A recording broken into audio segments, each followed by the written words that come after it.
Good day everyone, my name is Queenie Suganov. For today's content, I will interview these 3 students from agribusiness course.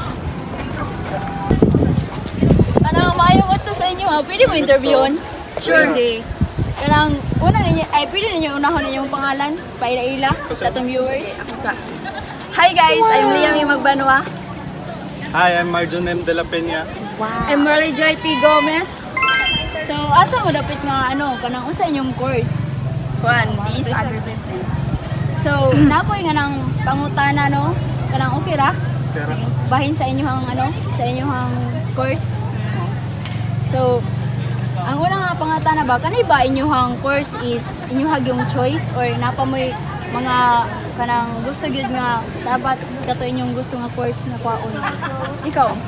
Ikaw sa man? Para sa ako is conscious nako kaning choice nila ko nga course pero najuk ko first priority kanang IT pero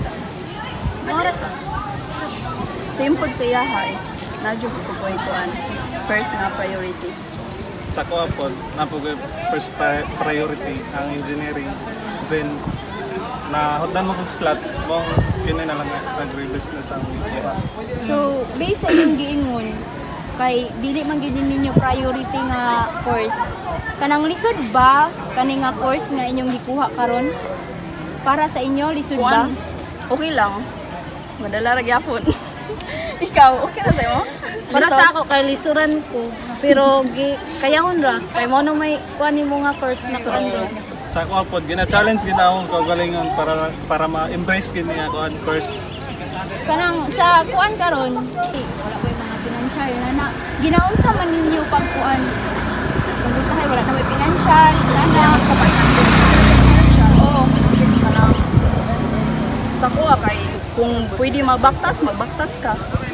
Kung pwede pa lang magkuan, dili na ka pwede mag-snacks. So, maorat akong pangutana no. Salamat sa pag-participate no. Kanang kamo na may pangutana abahin sa kuha. Ayaw wala naman.